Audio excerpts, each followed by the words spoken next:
दोस्तों, हमारा देश 15 अगस्त 1947 को आजाद हुआ था। मगर क्या आप जानते हैं कि हमारे तिरंगे झंडे का अप्रूवल 22 जुलाई 1947 को ही दे दिया गया था। हमारे देश का तिरंगा झंडा जब फहराता है तो देश के प्रत्येक नागरिक का सीना गर्व से चौड़ा हो जाता है।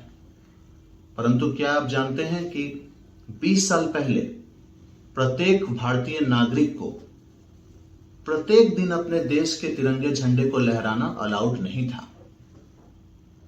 और उसके बाद आता है 23 जनवरी 2004 का वह ऐतिहासिक दिन जब हमारे ऑनरेबल सुप्रीम कोर्ट के लैंडमार्क जजमेंट में यह स्पष्ट किया जाता है कि 23 जनवरी 2004 के बाद भारत के प्रत्येक नागरिक को प्रत्येक दिन तिरंगे झंडे को लहराने का अधिकार दिया जाता है। दोस्तों, भारत के तिरंगे झंडे में जो चक्र है वह अशोक चक्र है, जिसमें टोटल 24 तीलियां हैं। यह मनुष्य के 24 गुणों को दर्शाती है, जैसे संयम रखना, आरोग्य, शांति, त्याग, सेवा की भावना, क्षमा और प्रेम। और देश के तिरंगे का यह चक्र हम भारतीयों को 24 घंटे हमारे देश के विकास और समृद्धि में तत्पर रहने की प्रेरणा देता है।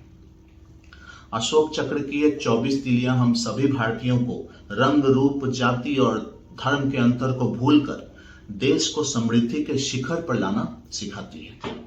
यह हमें भारत देश के प्रति हमारे अधिकारों और कर्तव्यों को भी बताती है।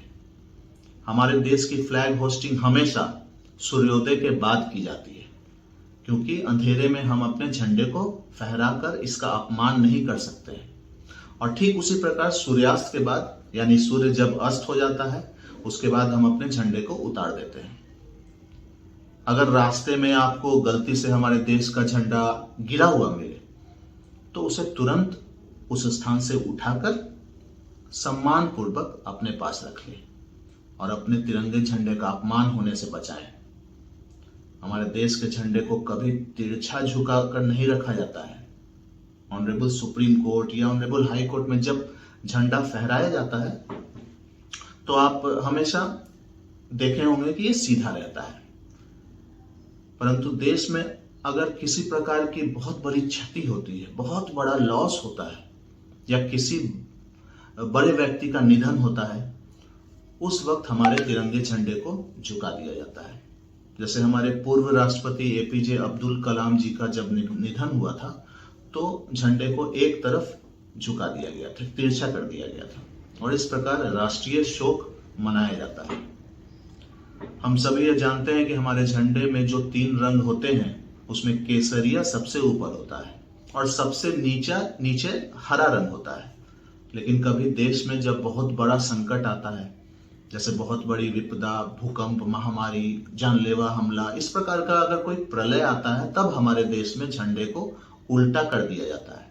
अर्थात केसरिया रंग जो ऊपर रहता था उसे नीचे कर दिया जाता है और हरा रंग ऊपर हो जाता है। मगर हम सभी यह कामना करते हैं कि ऐसी विकट परिस्थिति हमारे देश में कभी ना आए और हमारा झंडा हमेशा लहराता रहे और हम सभी भारतीय देश को मजबूत बनाएं, समृद्ध बनाएं। जय हिंद, जय भारत।